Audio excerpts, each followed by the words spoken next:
Magandang araw po sa inyo lahat. Ito po yung lingkod, Doc Jan, sa ating programang Laging Daan ni Doc Jan. Alam niyo po mga kaibigan, on the previous episodes of our show, Ang Laging Daan, nakapag-discuss na po tayo ukol sa politika, nag-discuss tayo ng showbiz, nag-discuss din tayo on certain trivias about certain human interest story. Ngayon po, ang ating diskusyon ay mapupunta sa isang masasabi nating katalinuhan ng isang Pilipino na kung saan imbensyon na masasabi. Sometimes we need to look at the genius of a Filipino and looking at how they contribute to the development of our society.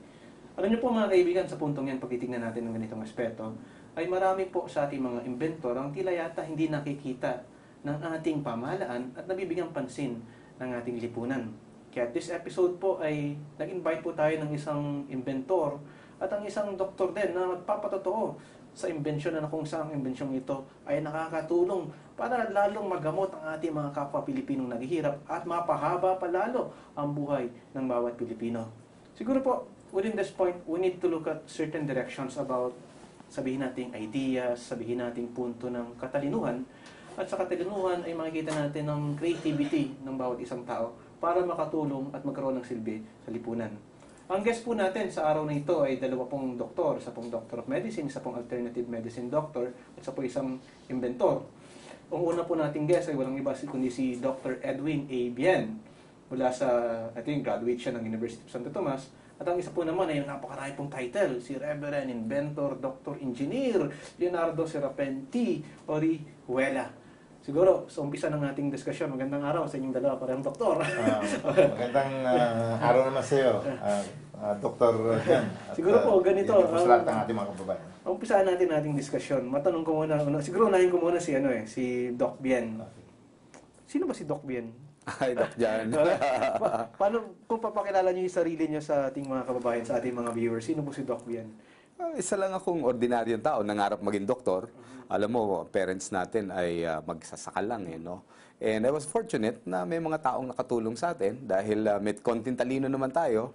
And then when I graduated ng medicine sa UST, akala ko papunta na ako doon sa regular practices like many doctors. Pangarap ko noon maging surgeon In fact, tumutulong na nga ako sa mga batikan na siruhano na nagpapalaki ng mga dibdib, nagpapatangos.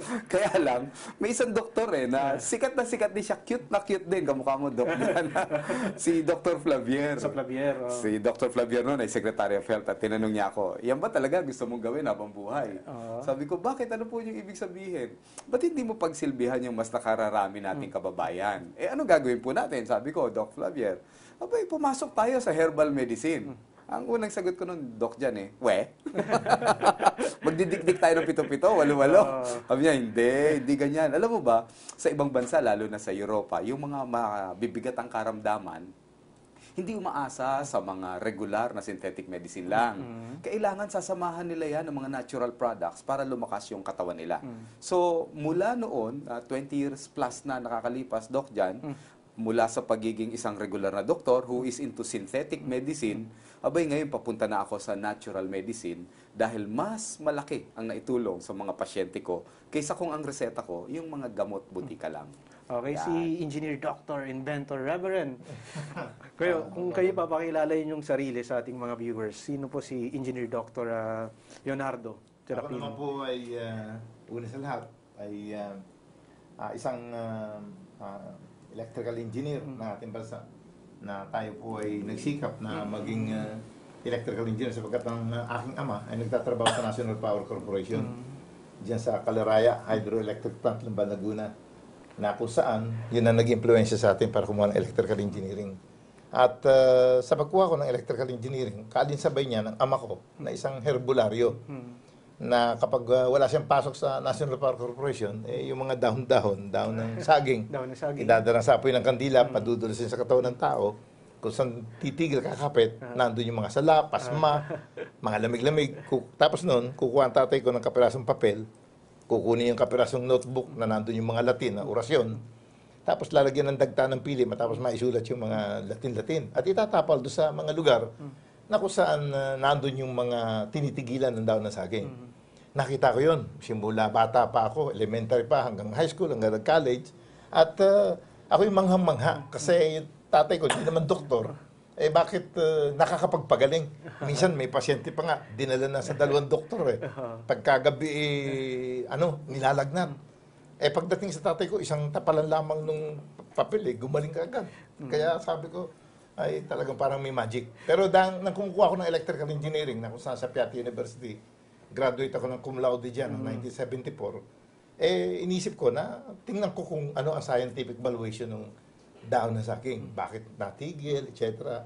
Nakita ko yun. May mga bulong-bulong din na ginagawa yung father nyo? Oo, may bulong-bulong. Na namana naman niya sa ninong niya sa kasal sa Alumban, Laguna. Ito medyo kakaiba kasi si Doc Bien is a man of science. When you say medicine, may scientific basis ba yung mga ganyan? Bulong-bulong, mga... Well, siguro kung titignan natin na part ng healing talaga is ecological. Ecological. Oo, so yung paniniwala, napakalaking bagay. No? Yung faith mo at saka yung energy. Oo, in fact, it comprises 50% siguro ng pagaling ng tao. Then, probably. So siguro, engineer, inventor, paano kayo napunta sa invention? Kasi ganito yan. Kagaya nasabi ko nga kanina, hindi ko sinasadyang maka-invento ng aparato.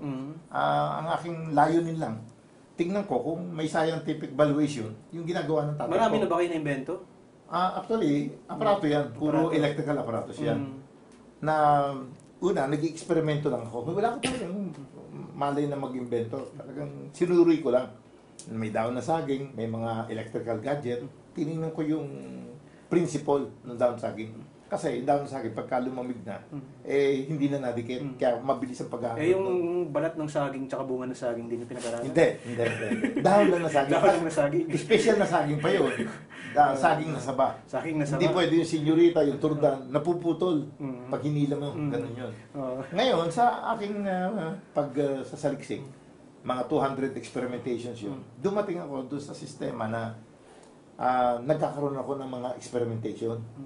At nandiyan, nakita ko yung iba-ibang mga lugar na kahit hindi mo ituro kung nasaan yung masasakit ng katawan mo, mamamangha ka doon sa prototype ko pa noon, natigil na kapit sa mga lugar na yun. At doon naman sa mga walang lugar na nadulas. Pero medyo kakaiba, no? From engineering, electrical to healing. Hindi. Kasi ganito yun. Sa unang tingin mo, parang kakaiba. Pero kapag ka ikaw ay electrical engineering, alam mo kasi, pag electrical engineering, you are dealing with the smallest particle of matter. Ang composition ng katawan ng tao, matter tayo. We are a composition of atomic elements, compound molecules, at ang isa't isang atomic elements nagtataglay ng umiikot na electrons sa nucleus of an atom, and we call that particular movement of electrons electricity. Oo. Kaya walang bahagi sa ating katawan na walang kuryente. Sample nga natin, yung ginawa natin kanina. Di ba ito, nararamdaman mo, hinahawakan kita. Yan ang tinatawag na neurotransmission, kaya nararamdaman mo. Pero dito, makikita mo agad yan. Ngayon, kung makikita mo, bakit may ilaw agad yan? Kasi, baka may battery yan. May battery talaga ito. Ang pinuprove nito, kasi, ang katawan ng tao may minerals. Pag sinabing minerals, yan ay metallic elements. At ang mga minerals at metallic elements, marami silang free electrons. That's the reason why yung mga wire ay ginagawang electrical conductor. Yan. Kaya may kuryente tayong lahat. Yan. Pero mahina-hina ang kuryente mo yan. Mahina-hina ang kuryente. Dapat, yan, mahina. Kulang sa practice, ganun. Puro nationalismo, Ganito siguro, napunta tayo din sa invention, napunta tayo din sa background ninyo. Siguro, on the second part of our program, we will discuss furthermore of the innovations and the technology na i-contribute ni Doc at ni Engineer sa ating lipunan. So we'll concentrate right now maybe on how this product or how this technology would make people benefit from it, kung paano ito makakatulong. Kasi importante po bakit natin inuuna muna yung tanungin kung ano yung kailangan na malaman sa isang inventor sa kanyang pagkatao. Because po, ang isang produkto, ang isang teknolohiya, minsan ang mga tao po tinitingnan muna yung background ng inventor, hindi yung produkto So we need to establish the credibility. Parang ganito po sa psychology, minsan may isa nga pong tanong pag kayo po ba ay nagtanong sa isang loko-loko ng 2 times 2 at sinagot ko ng 4, maniniwala ka ba sa loko-loko? Sasabihin ng iba ay hindi ako naniniwala kasi loko-loko, pero tama yung sagot. So sa punto-pong to, ngayon titignan na natin kung ano yung sagot, yung yung produkto, yung invention. At yan po ang pupuntahan natin sa ating susunod na episode, sa susunod na segment.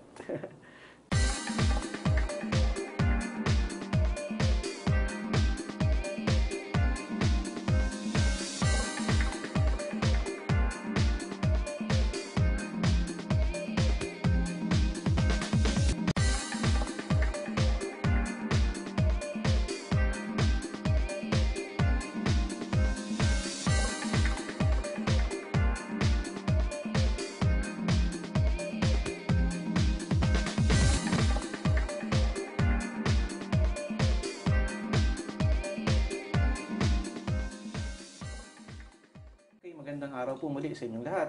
Nandito po tayo sa ating programa, ang Laging Daan ni Doc Jan. Kanina na-discuss natin kung ano yung background ni Doc. Dalawa nating doktor dito. Pag sa pang tatlo, Doc na. Tatlo na kami Doc dito.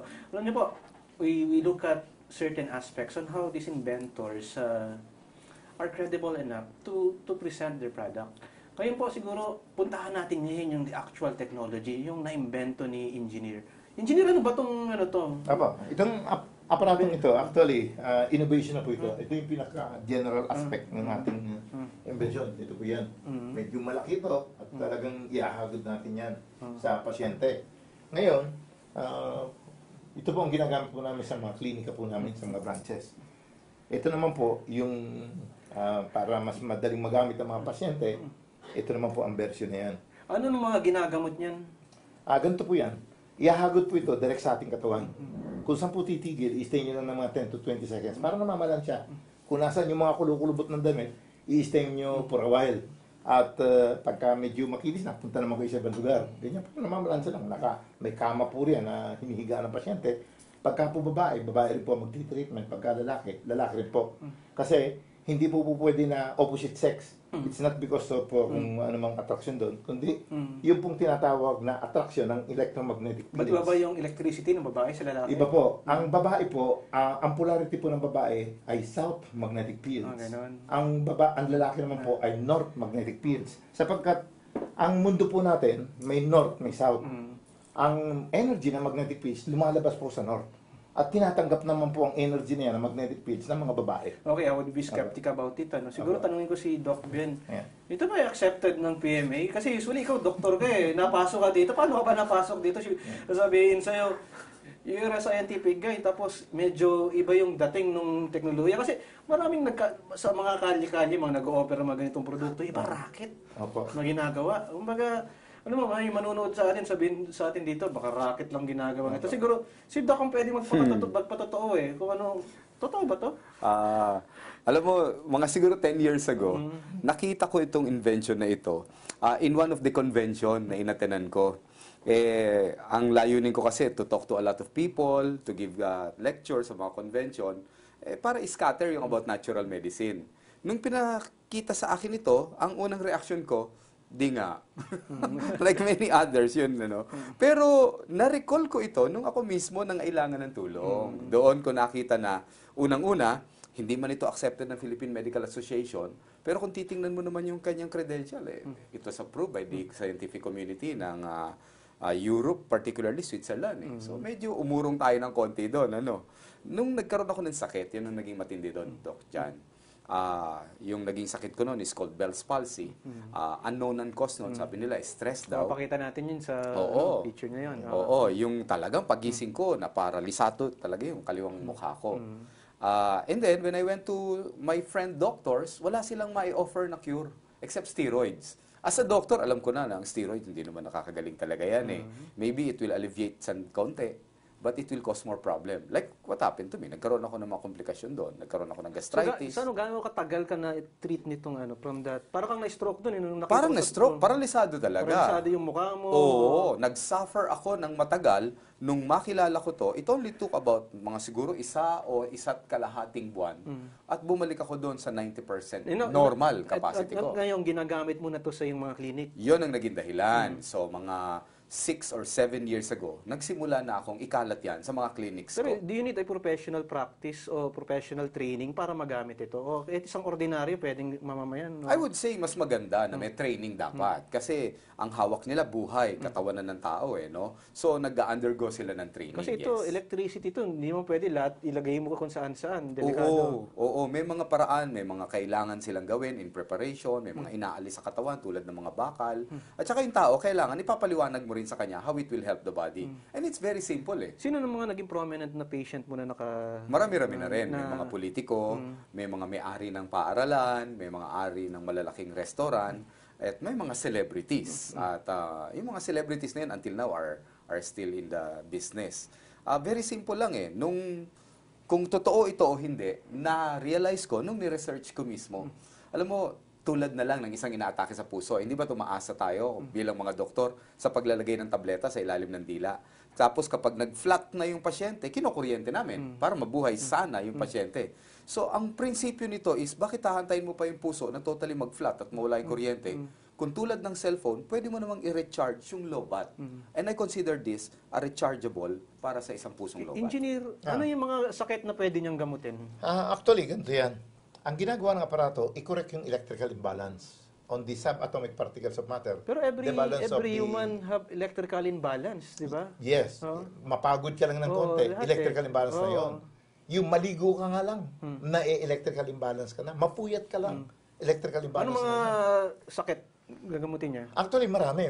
May cancer, may sakit sa puso, diabetes, mga tumor, stroke, yung mga paralysis, yung mga pinupulikat, rheuma. Sexual dysfunction. Ay, dito ang tutok niyan. Sa likod. Diyan, dito tututok yan. Sa likod. Sa likod. At ito, ibababa nyo hanggang dyan sa may hita, dyan sa may malaking ugat natin dyan, papunta sa dito sa likod ng alak-alakan. Yan, papawisin yan. Pag pinawisan yan, ibig sabihin, pabagsak na yung plug ceremony mo. Mas At nagpa-plug retreat na. Kinakailangan, up to the time, na wala na halos lumalabas na pawis. At dito, sa banda rito sa likod, papawisin din na papawisin yan. Kasi kalimitan ng mga pasma natin nasa likod. Kasi may isa, mga nagmamaneho. Kaya mali yung kasabihan na Diyan, mas kung gusto mo lumigaya sa driver ka sumama, mali yun eh. Kasi puro pasmado ba yung Kung sumama si inventor ka sumama. Ayan, sa inventor ka sumama na may bis. Oh, at yung tungkol naman sa sinasabi nating safety requirements ng ating invention, ito pong ating aparato ay patented po yan. Ito po ang itsura ng patent approval ng ating bansa. May Republic of the Philippines, at ito po yung body energy electromagnetic synchronizer at a device for stimulating the disorganized body cells and tissues associated with the human body. Itong trophy na to, Ngayon, ito naman po ay katibayan na ipinagkaloob po dahil po sa pagkakaimbento po natin ng aparato. Itinanghal po ako noong November 6, 1993 ng Institute of Integrated Electrical Engineers of the Philippines as the most outstanding electrical engineering practitioner in the field of research and development. Kauna-unahan pong pinakamataas na award na may pagkakaloob ng Asosasyon ng mga Electrical Engineer sa buong Pilipinas. Ito pong award na ito. At up to now, it's not yet been seconded in the field of research and development. Dahil nga po sa pagkaka-invento natin ng aparato. Yan po, nandyan po yan. Ngayon, naging pre-qualifying requirements ko po ito nang nagkaroon ng National Invention Contest sa buong Pilipinas na competition ng mga invention. At nanalo po ito ng first prize sa ating pong Department of Science and Technology. At patapos din po yun, naging most outstanding invention of the world po ang aparato po na ito. At ito po yun. At yung pagtanggap naman po natin ng award sa United Nations, ay makikita naman po niyo rito. Ayan. Ito po yan. Pilipinas po ang nagwagi sa pambuong daigdig na kompetisyon pero ng mga ito, invention. engineer, sa dami ng accomplishment and achievements Apo. na yan, ba't hindi nababalita? Alam po niyo kasi, minsan, ay marami na po talaga nagtatanong sa akin ganyan. Kasi po nasa Pilipinas ako. Marahil, kung ako'y nasa ibang bansa, kagaya ng Amerika, ng Japan, ay sikat na po yung invention na yan. Nang nasa US Navy pa po tayo, inalok po ako ng $10 million ng pamahalaan ng Japan para po bilhin ang karapatan natin, bilhin itong patent rights na ito, na taglay ng invention na ito. Tinanggihan ko po yan. $10 million noong taong 1992. Wala pa po akong gold medal ng United Nations. Bakit nyo di tinanggap? Sapagkat, alam po nyo, kung tatanggapin ko yun, parang isang kasalanang mortal. Sapagkat itong invention to, ipinaisip sa isang Pilipino para magsimula at isilang sa ating bansang Pilipinas. Kasi kung ito ibinenta ko, parang kasalanang mortal. Sapagkat kung ginusto ng Diyos na isilang ito sa bansang Hapon, disinsan sa kapangyarihan ng Diyos, doon ito namutawi. Okay, Doc Ben, Apo. siguro kasi ikaw yung isa sa living testimony, paano mo nakilala at paano mo na-discover itong produkto na ito? During the convention, During the convention? oo, ng Department of Health, Philippine Doon mo Institute. na-meet si engineer? Actually, ang nakilala ko pa nga doon initially, yung wife ni Doc Apin eh. Oo, Doc. si Ma'am Tess, no? At na-recognize ko, but hindi ko ginamit. Hindi ko ginamit. Yung secondly, na nakita ko na to, is one interview na ginawa namin sa television. And then naalala ko ito nung magkasakit na ako. So kasi yun, makikita natin, you would be a living testimony to the, yung bang effectivity ng product, kung gaano ka-efficient, kung gaano ka-ganda itong produktong ito. Siguro po mga kaibigan, nakita na natin ngayon kung gaano yung efficiency based on this accomplishment, the trophies, the medals, the certificates. Now, in a product or in in an invention, siguro dapat makita naman natin kung ano yung actual na, kung paano to ginagamit. Siguro yung mga viewers natin na medyo magtataka, ano ba yan, paano natin gagamitin yan, mahal ba yan, o ano ba yung maaaring magastos namin just in case kami magkakaroon ng treatment. At hindi ba dangerous yan? Hindi ba nakakatakot yan? Kasi kuryente. Siguro po, within that part, we will discuss it in our next part of our segment.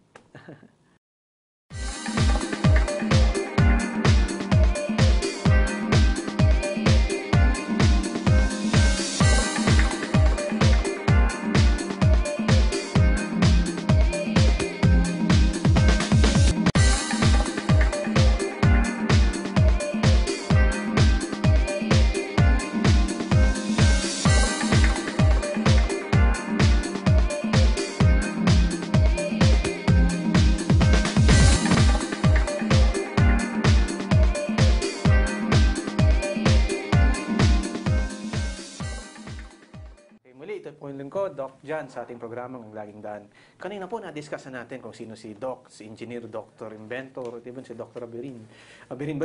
Bien. Sorry, no, within that point, kung titignan natin yung punto na kung saan ang isang invention, usually people have doubts regarding the invention. We need to look at the application. Siguro, matanong ko sa inyo, nung kayo ginamot, Doc Bien, paano kayo ginamot paano, Pinasyalan ko sila sa kanilang opisina. Tapos pinaliwanag nila sa akin paano gagamitin. At tapos nagkaroon ako ng aparato at ginamit ko yun sa mukha ko. At in a matter of about a month, ginagawa ng wife ko is pinapatong sa akin for about 30 minutes to an hour. Nakita ko talaga bumabalik na yung pag-unat uli ng mukha ko eh. Kasi dati hindi ako nakakanguya. Hinihigop ko lang through straw yung pagkain. Hindi ako nakakapikit. Kaya bumalik yun.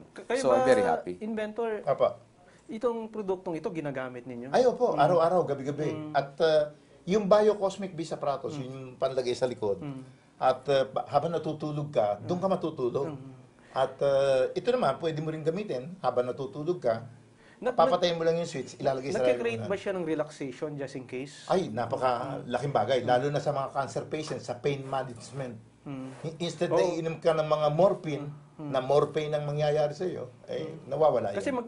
tinitignan ko yan yung mga professionals ngayon, instead of going to hospitals and clinics na medyo mabibigat yung pwede ba siya habang tatrabaho ka, nagkakaroon ka ng treatment? Ay, oo. Diba, Nag-opisina ka. nag-opisina ka, ganyan. Nandiyan na sa likod mo. Halimbawa kayo, siguro si Kuya, try ko kayo, habang in-interview ko muna kayo, lagyan kayo ng kuryente sa likod, tatanungin ko kayo, di ba kayo madidistract? Hindi.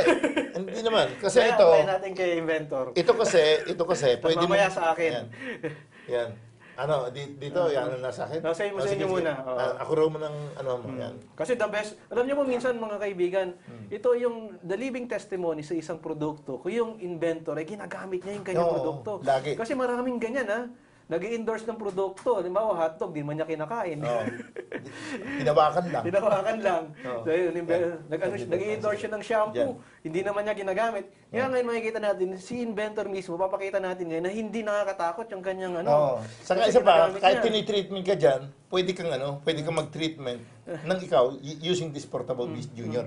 Pwede mong Kaya isabayan. ba nagkasakit na kayo? Kapag ka nagkasakit ka, pagka ikaw may aparatong ganito, napiprevent yung tinatawag na pagkakasakit. Napiprevent ka agad yun. So, hindi na umaabot ka doon sa tinatawag na magkaroon ka ng iba't ibang karamdaman. Ito Doc Bien, would there be a time frame para maggamot yung isang using this? Nakikita ko sa experience ko, siguro inaabot ng 1 to 3 months, no? Some are even shorter. Pero palagi ko kahit hindi ka magkaroon ng sakit eh. Kasi dahil nga meron na akong sariling aparato, ginagamit ko yan nandun sa may sinapupunan ko lang tuwing bago matutulog sa gabi. Alam mo na, pampalakas ba ng pangkasarian, pangkalalakihan? Dito. Diyan ilalagay. Yung may mga prostate. Paano pag babae, frigid? Ay, dito. Hindi. Talagang yung mga damdaming natutulog, nagkakaroon ng buhay, at nagiging masigla. Masigla. Lalo na, ang pinakamaganda, lalo na dyan mo dinala ang usapan, mas maganda, magiging maganda ang talagang reproductive process nyo kung bilog ang buwan. Ito. Yung mga patay na sperm cell. Pinagaganda ang production nun. Pinagaganda. Dito ang tutok ng aparato, dito, sa lugar Yung mga na hindi ito. magkaanak. Dito naman sa lower back, Sa dito. lower back. Hanggang papasok dito sa, yan. May mga sakit sa puso. ang importante, hanapin mo kung saan bahagi ng iyong katawan natigil ang aparato na ito. Kasi yun ang ugat at dahilan, bakit ka may sakit sa puso, bakit ka may diabetes. Kahit operahan mo ng operahan yung cancer mo, yung mga babae na may cancer, tinatapyas yung suso. Oh, yeah. Alam mo, balik at babalik kang yun. Kasi yung ugat at dahilan, bakit ka may cancer, may tumor, ay hindi mo kinukorek. Pero Itong may- aparatong ito, nagsosolong aparato ito sa buong mundo na may kakayahang hanapin sa iba't ibang bahagi ng ating katawan, nasan yung electrical imbalance, which are the root causes of all ailments. So, yung mga cancer na yun, stage 4 cancer, stage 5 cancer, ano yan, nagiging mawawala yan, makukorek yan in just 4 to 6 months. Siguro balikan natin yung term Okay. na electrical imbalance. Kasi yun ang pinaka-best way to explain Yeah. na yung produkto ninyo, itong na-invento ninyo, yung effective. Ano ba yung electrical imbalance Yan. sa katawan? Ganito kasi yan. Ang katawan ng tao, mayroon tinatawag na tatlong subatomic particles of matter known as electrons, protons, at neutrons. Yung protons at neutrons, nasa nucleus of an atom yun. At may umiikot na iba't ibang subcells na ang tawag mga electrons. Ang nangyayari, dahil malikot yung mga electrons na yun, nawawala sa orbit Paano yun. ka magkakaroon ng electrons? Organic naman ako Ganito yun. Napakaganda yung sinasabi mo. Ang tao, kumakain tayo lagi ng mga vegetables, ang lahat ng mga gulay at mga gumagapang na gulay, matataas ang minerals niya, kagaya ng ampalaya, ng ika nga yung mga kalabasa, mga squash, ganyan. Matataas ang mga minerals niyan.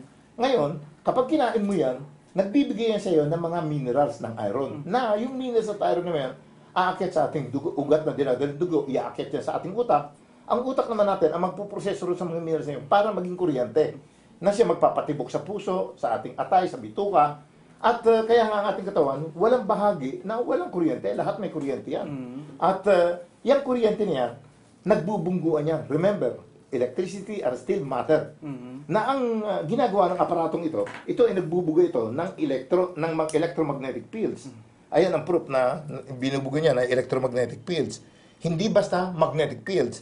At ang electromagnetic fields niya, Anong electromagnetic fields, electricity na nire-release ng product nyo ngayon sa body nyo? oo, ang electromagnetic fields na lumalabas dito ay ranging from 25 to 30 Gauges. Anong in layman's term, paano natin paintindi sa mga Para po maintindihan nyo po kung ano ang magnetic fields, hindi po matter yan. Enerhiya po yan na ibinubuga po ng aparatong ito. Ang katumbas po, para madali nyo maintindihan, ang magnetic fields, yan po ay lubrikasyon. Yan ay langis ng kuryente. Kung ang makina ng sasakyan ay kinakailangan i-change oil nyo para wag kumatok, ganito rin po ang ating katawan na electrical machine. Sapagkat ang katawan ng tao, electrical machinery tayo, may kuryente tayo, chemical machinery tayo, at mechanical machinery tayo. Yung skeletal system natin, mechanical. Tatlong system yan ng ating katawan na nasa ating katawan. Sa electrical system ng ating katawan, diyan po nagsisimula ang mga sakit, sapagkat nagkakaroon po ng hindi pantay na dami ang electrons at protons. Ang electrons ay negative electrical charge, ang protons, positive electrical charge. Okay, ito, skeptic na tanong ulit, Apa. maaaring itanong ng iba. Hindi ba masama yung electricity sa katawan ng tao? Hindi po masama yan. Kung wala po tayong electricity, hindi po titibok na 70,000 to 100,000 times per day ang ating puso. So the one that heals is electricity. Electricity, yan ang nawawala sa ating katawan, kaya po tayo nagkakasakit. Kaya tayo nagkakatumor, nai-stroke, nagkakaroon ng sakit sa puso. Ito, halimbawa, pasyente kayo, pagka Okay, ito inihagod po sa inyong katawan. ito na, Ayan, dito ayan. na sa palad na lang. Palad. Yan. Ito, maganda ang puso mo. Yan, kasi dumudulas. Kasi pag itiniko mo yan, yan ang size ng ating puso. Ang puso natin ay nababalutan ng 5 ugat. At yung mga ugat na yan ay nagre-resemble din dito sa ating mga daliri na 5. Yan. Ito, maganda ang puso mo, dumudulas. Pero kapag ang palad nyo ay tinitigilan, kumakapit itong ating aparatong ito, kung yan ay nasa kanan, yung right ventricle o yung right auricle ng ating yung aorta natin ay mahina. Mga muscle lang po yung ating puso eh. Kung dito naman, ganun din po. Ngayon, kung tumitigil po itong ating aparato, i-stay nyo lang po ito ng 10 to 20 seconds dito sa lugar na ito. At pagkatapos po nun, ililipat nyo naman sa ibang bahagi ng katawan o kung saan bahagi ng ating braso, tumitigil itong aparato natin. Ang objective, dumulas, ito pong ating aparato yan. Pag dumulas na po ito, ibig sabihin, yung negative at positive electrical charge, nagpantay na. Zero na ang difference. Ito, di ba ako pwede maging over-electrified ngayon kung palagi kong gagamitin yan? Wala pong over-electrified. Sapagkat ang ating hangin ay meron po tayong 78% by volume ay nitrogen. 21% by volume ay oxygen. Oxygen has a chemical balance of -2. So, yung hangin natin, sinisipsip po yung sobrang kuryente ng ating katawan. Kaya hindi po tayo pwede mag-excess. Sapagkat in science, negative positive attract, yung hangin natin, sisip-sipin yung kuryente ng ating katawan. Hindi po ba tayo may kuryente? Ayan, may kuryente tayo. Negative electrical charge yan. Ang hangin natin, positive electrical charge, sapagkat dominating atomic element sa ating hangin ay nitrogen. Nitrogen has a chemical balance of positive 1. Ang oxygen, minus 2 lang. Kaya lamang yung nitrogen, which is positive. Kaya tingnan nyo, pagka humahapon na, tingnan nyo yung mga bata, sasabihin ng mga magulang, akyat na kayo mga anak, at masirino na. Ibig sabihin nun, pwede siyang sipunin kasi masisipsip ng hangin yung mga kuryente. Kaya dapat pa nga, pagka mga gabi, ang mga tao, huwag silang labas ng labas sapagkat mas mataas po ang konsentrasyon ng nitrogen, lalo na yung ibang tao na inom ng alak sa gabi pa. Ang alak, evaporative yan, nag-i-evaporate ang kuryente ng inyong katawan. Kaya mamaya, pasuray-suray na kayo, wala na kayong kuryente. Kaya, Ito, Doc, Bien, how would you now reconcile it as a man of medicine dun sa mga electricity? Meron naman talaga tayong electricity, Doc, dyan, ano? Ginagamit namin yung ECG to measure the electrical capacity ng puso. Sa utak din, meron din EEG. In fact, nung first year kami, minemeasure namin yung electrical current ng muscle. Ang problema lang kasi namin mga doktor, napako na kami doon sa hanggang ibabaw ng cellula. Hindi kami pumunta doon sa ilalim, which comprises nga yung atoms and electrons. So, yung paggaling natin, hindi lamang doon sa cellula, hanggang doon sa kaliit-liitan na parte. Halimbawa ako, engineer. Gusto mong... ganito. Sige. Ako, malakas ako uminom ng alak. Oo. Matitreat ba yan? Ay, oo. Kapag ka ikaw gusto mo mag-inom ngayon, at itong aparato na ito nasa kwarto mo, at Kasi ayaw di ba mo... maapektuhan yung liver ko? Ako, minsan... Maapektuhan talaga ang liver mo kasi nagpipilter yan ng mga toxicity sa chemical system. Sino mga kuya sa akin? Oh, yan. Ano? Yan. Alam mo ito, pagka ikaw gusto mong lumakas sa pag-iinom mo, halimbawa, nandun sa labas, nasa sala nyo yung mga kainuman. Pumasok ka lang sa kwarto mo, maghagod ka sa mukha mo, sa leeg, at mawawala yung intoxication mo. Ilagay mo pa rin sa may tiyan mo, tapos lumabas ka. So, pwede, Pero hindi naman ibig sabihin, nag-encourage tayo Oo. na lumakas sila uminom ng alak. Pero kung lasing ka na, Kasi minsan, di ba? mawawala ba yung lasing mo during the time na Mawawala. Hindi naman actually totally 100% mawawala. Mababawasan. mababawasan? At yung bilis ng pagkakalango mo sa alak ay gradual. So, pwede rin pala to sa mga KTV bar, ano? May isang section doon. Pag Oo. lasing na, pwedeng pumunta dito, Oo, tatagal ka. Kasi minsan, may mga, halimbawa, birthday. Bigla may dumating na mas iba pang mga tao, nalalasing ka na dyan. O gusto mo maprolong pa yung entertainment effect mo. Kaya, at lalo na, halimbawa, kinabukasan. Yeah, oo. Halimbawa, papasok ka sa opisina, tapos langon-lango ka, hindi ka makabangon. Haguran mo lang nito. Lalo na kung minsan, nag-stepney ka pa. Tutok mo lang yan dyan. Mga 5 to 10 minutes lang, okay na. Halimbawa, pwede ba itong gawing negosyo? Halimbawa, kung magkaka-interest ako. Instead na spa ang gawin ko, ito na lang, oh. In fact, yun ang nilalaman ng mga clinics ko. Actually, yung mga spa clinic, kinukuha ito. Itong ating mga aparato. May mga lugar Kasi na... pwede ito sa, sa spa, Oo. Yung iba na gustong magpahagod, tapos extra ito na, ibang extra service to, kuryenteng service. Kasi ganito, pagka kayo nagpa-spa, nagpamasahe kayo, ganito yan. Ang ating ugat na dinadala yung dugo, pag nagpamasahe ka, pwede kang ma-stroke dyan pasintabi naman po, hindi naman po ito, parang pinangunguna natin bait yung ating mga... Sapagkat yung ugat na dinadala yung dugo, halimbawa ito, ugat na dinadala yung dugo, by mechanical pressure, yung mga about to attach sa mga interior wall ng mga ugat na dinadala yung dugo, pwede ma-dislodge yan, mapunta sa mas maliliit na ugat, pero sa pagmamasahe lang. Kasi nakikita ko yung market mo is not just medicine, even sa relaxation. Relaxation. Saka ito, halimbawa, galing ka sa trabaho, galing ka sa pagod, mga 5 minutes to 10 minutes lang, nakabalik na kagad yung energy mo. Wala pang 5 minutes. As if para kang hindi nagtrabaho. Yan, tanong ganito, engineer. Mahal naman yata. Ay, hindi. Mura po ito. Kung ikukumpara nyo sa sa iba't ibang pamamaraan ng gamutan. Sapagkat akala lang nila mura yung mga tablet-tabletas, pero in the long process, Mas mahal. Mas mahal. Saka isa pa, pag inom ko ng gamot, alam po nyo, hindi naman to sa statistic po ito ng United Nations World Health Organization. Sa Amerika lang po, number 1, ang cause ng kamatayan ng mga tao ron ay ito pong prescription ng drugs because of the complications attributed to Pwede it. ba itong mabili ng installment, hulugan? Ay, hindi po, puro cash basis po Puro ito. cash basis. Opo. At ito po ay, mura po ito, factory price po ito. Kaya nga po hindi tayo kumukuha ng mga Yung mga nanonood sa ating mga financial company na interesado na makipag-tie up sa inyo. Apa. Tapos yung iba ay gustong Ay, meron pong ganon. Ang iba, bumibili sa amin ng aparato, tapos sila na nagpapahulugan.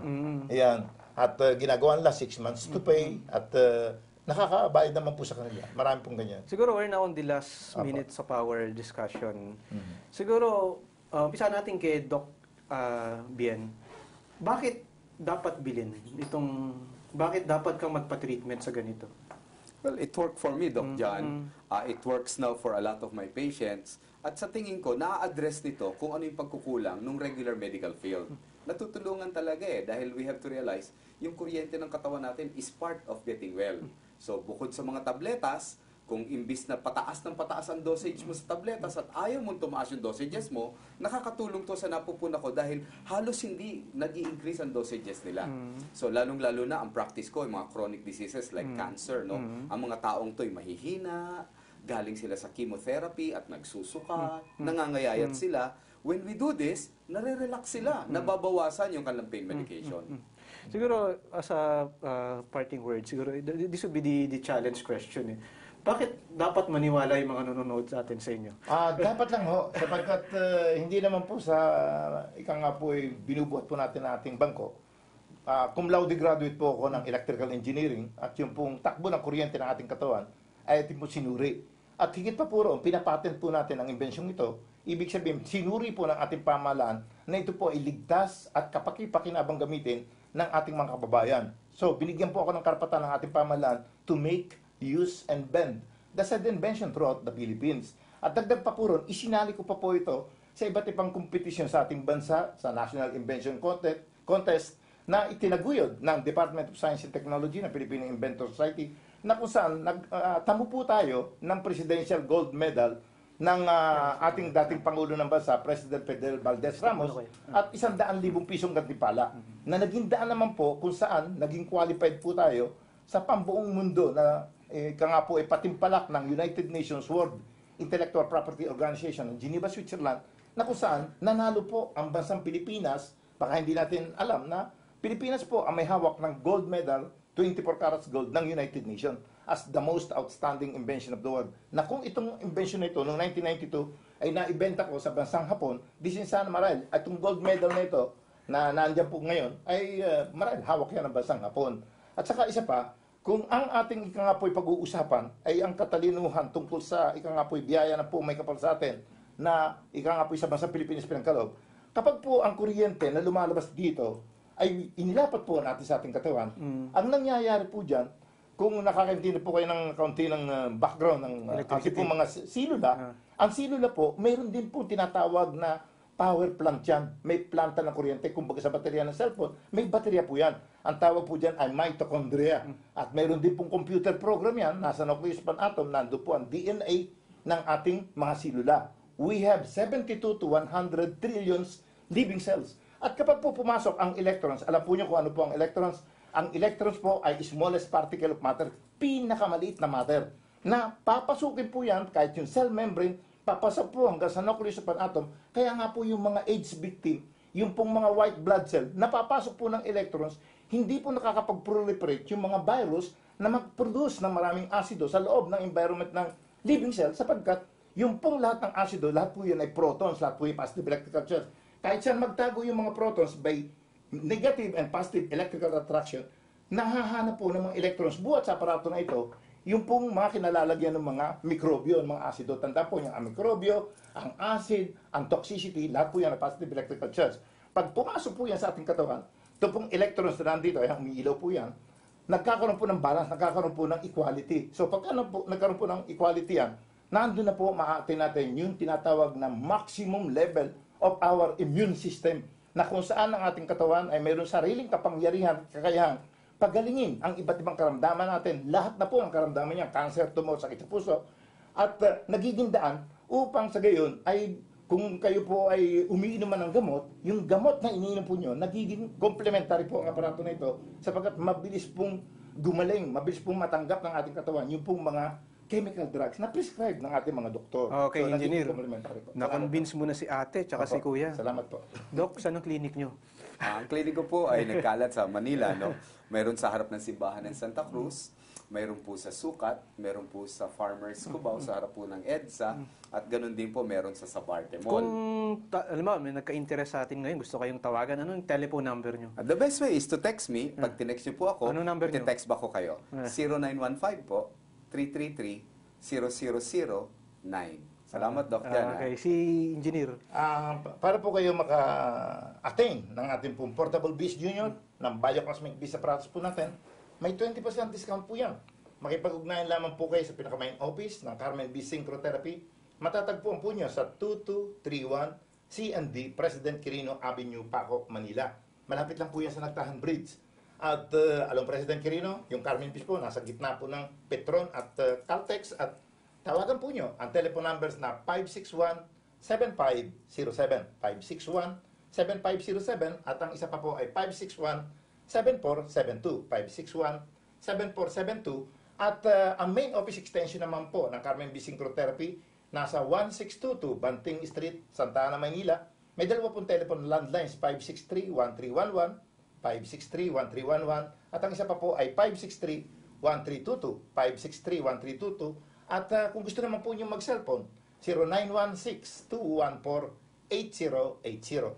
0916-214-8080 at ang isa pa po, 0917-918-1245. 0917-918-1245 at ang smart naman po ay 0928-209-2824. 0928-209-2824 at kung gusto po nyo mag-Facebook, Leonardo Serapin Orihuela. Leonardo po, then Serapin, then Orihuela. Orijuela. Yan po. At ang website naman po, www.carmenbeast.com.ph. Yung Carmen Beast po, yung pong pangalan ng mother ko na Carmen, tapos po yung Beast, yung in English na bubuyog, B-E-E-S, pagsamahin po nyo, website na po yan ng Carmen Beast Synchrotherapy. Lagyan po lang nyo ng .com.ph. At ang isa pa pong website, dagdagan po nyo ng .info. At ang email address naman po namin, tessorihuela@yahoo.com. TESSORIJUELA. At pagka po mga petsa na 2, 9, 16, 23 at 28 ng bawat buwan, 5 araw po yung kada buwan, yung aming po therapy treatment, kalahati lang po ang payment po nyo. At kinakalam po ay first come first serve po ron. At napakaganda po nun sapagkat yung po mga testimonials ng iba't iba natin mga kababayan galing sa iba't ibang panig ng ating bansa, ay ika nga po yung nagkakakwentuhan kayo dyan at nagiging daan para magkaroon po kayo ng inspirasyon at patunay kung gaano po kahalaga ang ating pong imbensyon na ika nga po external lang po ang aplikasyon. Tingnan mo po ito, makikita po nyo. Ito po, magnet po yan. Kitang-kita nyo yan, nagbabibrate yan.